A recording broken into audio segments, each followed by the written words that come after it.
ஓம் சக்தி தாயே துணை. என் அன்பு குழந்தையே, இன்று உன்னிடத்தில் இந்த உண்மையை சொல்லியே தீர வேண்டும் என்று இந்த வராகி உன் இல்லத்தின் வாசலில் காவல் நின்று கொண்டிருக்கின்றேன். என் குழந்தையே, என்னை மதித்து இன்று இந்த வாக்கினை நீ கேட்டு விடுவாயானால் நிச்சயமாக உன் வாழ்க்கையில் மறைந்து கிடக்கின்ற ஒரு உண்மையை நீ தெரிந்து கொள்வாய்.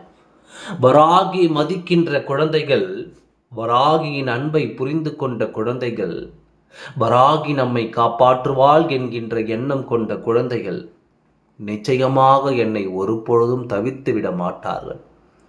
அது மட்டுமல்ல, உன் இல்லத்தின் வாசலில் உன்னோடு பேசுவதற்காக காத்து நின்று கொண்டிருக்கின்ற இந்த வராகி நிச்சயமாக கண்டவுடன் நீ உள்ளே அழைத்து விடுவாய். உன் இல்லத்தின் வாசலில் நிற்கின்றாரா இல்லை என்பதனை உன்னால் எப்படி உணர முடியும்? ஒரு வழி, இது போன்ற ரூபத்தில் வராகி உன்னோடு பேசும் பொழுது அதை நீ தெரிந்து கொள்ளலாம். இன்னொன்று, உன்னுடைய உள் உணர்வு உனக்கு சொல்லும். நீ கஷ்டத்தில் இருக்கும் பொழுது சில நேரங்களில் உன்னுடைய உள் உணர்வு உனக்கு சொல்லும், நம் வராகி நமக்காக இருக்கின்றால், நம் இல்லத்தின் வாசலுக்கு எந்த தீய சக்தியும் வர முடியாது என்று, நம்மை காப்பாற்றுவதற்குத்தான் நம் வராகி இருக்கின்றாளே, அதற்கு பின்பு எதற்காக நாம் வருந்த வேண்டும் என்று என் குழந்தை நிச்சயமாக நீ நினைத்து கொள்வாய். அந்த அளவிற்கு உனக்குள் உணர்வுகள் இந்த வராகி இருப்பதை சொல்லிக் கொடுக்கும். இந்த இரண்டு வகையிலும் உனக்கு இந்த வராகி உணர முடியவில்லை என்றால், இந்த வராகியினுடைய ஆசிர்வாதங்கள் இன்னமும் உனக்கு முழுமையாக கிடைக்கவில்லை என்று அர்த்தம்.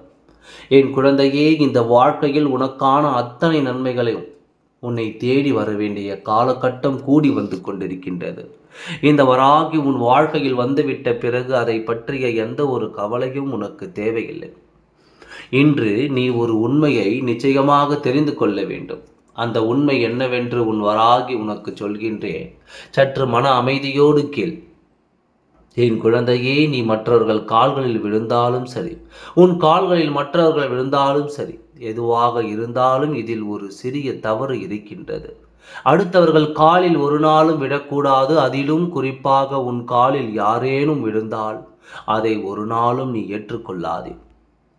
யார் காலில் விழ வேண்டும், யார் காலில் விழக்கூடாது என்று உன் வராகி உனக்கு சொல்கின்றேன். இந்த தவறுகள் நிறைய பேர் வாழ்க்கையில் நடந்து கொண்டிருக்கின்றது. நான் இப்பொழுது சொல்கின்ற விஷயத்தை புரிந்து கொண்டு நீ அதன்படி இந்த வாழ்க்கையில் நடந்து கொள்ள வேண்டும். எதனால் வராகி இதனை சொல்ல வந்திருக்கின்றேன் என்பதனை நான் சொல்லி முடிக்கும் பொழுது நீ புரிந்து கொள்வாய். உன்னுடைய காலில் யாரேனும் விழுந்து வணங்குகிறார்கள் என்றால், உன் காலை அவர்கள் தொடும் பொழுது அவர்களுடைய கர்ம வினைகளில் பாதியை நீ வாங்கிக் கொள்கிறாய் என்று அர்த்தம். உனக்கு புரிகின்றதா? ஒருவர் உன்னை மதித்து உன் காலில் விழுந்து உன்னுடைய ஆசைகளை பெற்றுக்கொள்ள நினைக்கிறார் என்றால், அந்த நொடி நீ அவர்களுக்கு ஆசைகளை வழங்கும் பொழுது நீ நல்ல வார்த்தைகளை சொல்வாய். அப்படியானால் அவர்கள் கஷ்டங்கள் பாதி குறைந்து அந்த பாதி கஷ்டத்தை உனக்குள் ஏற்றுக்கொள்கிறாய் என்று அர்த்தம். அது உனக்கு தெரியாது. ஆனால் இதனுடைய உண்மையான அர்த்தம் இது ஒன்றே. அவர்கள் நன்றாக இருக்க வேண்டும் என்று நீ ஆசீர்வதித்து விட்ட பிறகு அவர்களின் கஷ்டங்கள் நீ பாதி ஏற்றுக்கொண்டு விட்டதாக அது அர்த்தம். அவர்களின் கர்ம வினைகள் உன்னை வந்து சேர்ந்துவிடும். அதனால் நீ யார் காலிலும் விழுந்தாலும் உன் கர்ம வினைகள் எல்லாம் அவர்களுக்கு சென்று சேரும். அதுபோல அவர்கள் உன் காலில் விழுந்தால் உன்னை வந்து சேரும். இதையெல்லாம் புரிந்து கொண்டு எந்த நேரத்தில் நீ எங்கே யார் காலில் விழ வேண்டும் என்று நான் உனக்கு சொல்கின்றேன். என் குழந்தையே, உன்னுடைய கஷ்டங்களை எல்லாம் அதிகமாகி தாங்கி சுமப்பவர்கள் யாராக இருக்க முடியும் நினைக்கின்றாய்? சிறு வயதிலிருந்தே நீ பண்ணி இருக்கின்ற ஒவ்வொரு விஷயங்களையும் கடந்து உன்னை அதிலிருந்து காப்பாற்றி வரக்கூடியவர்கள் உன்னை பெற்ற தாய் தந்தையர்கள் மட்டுமே. இன்று இந்த பழக்கத்தில் உனக்கு 1000 பேர் கிடைத்திருக்கலாம். இந்த தாய் தந்தையரை உனக்கு எதிராக கூட திரும்பி இருக்கலாம்.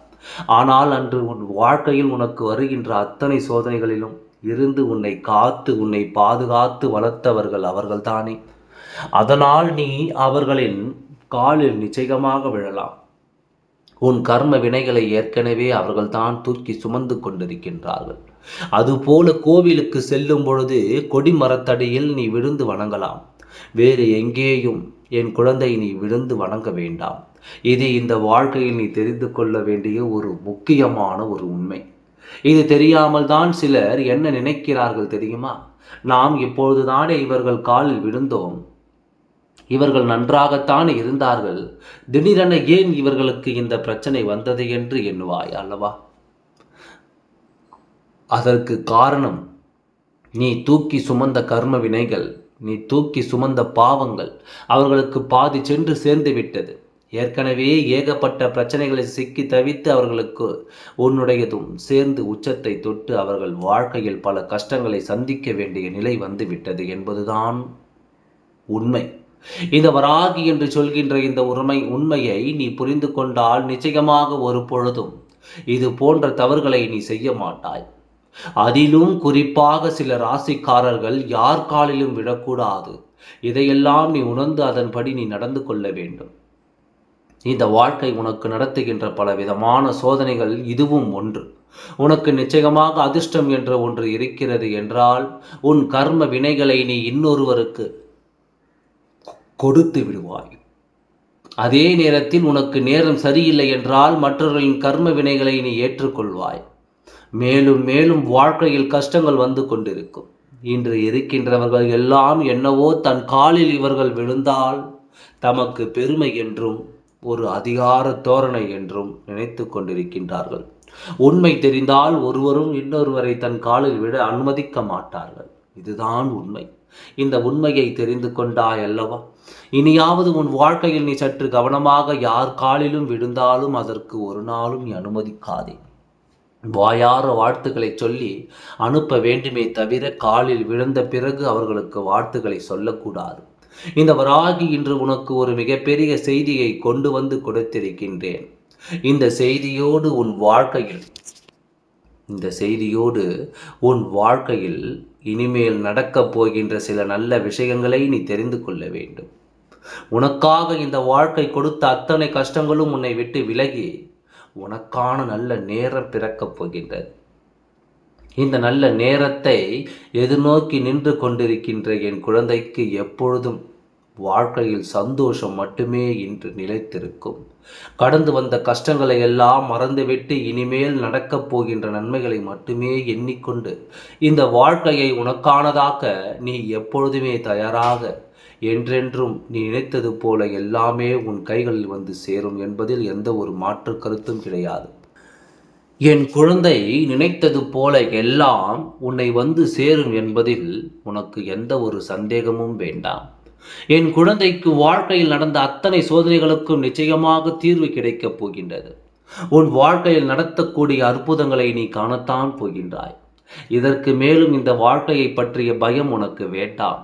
இனி நடக்கவிருக்கின்ற நன்மைகள் எல்லாம் இந்த வராகியினுடைய ஆசீர்வாதங்களோடு நல்லபடியாக உன் கைகளில் வந்து சேரும் என்பதனை நீ மறந்து விடாதே. ஆகையால் எதை நினைத்தும் கவலை கொள்ளாமல் உன்னுடைய வேலைகளில் மட்டும் நீ கவனமாக இருந்து கொண்டே இரு. எல்லாம் நல்லபடியாக நான் நடத்தி தருகின்றேன். ஓம் சக்தி தாயே துணை. நன்றி, வணக்கம்.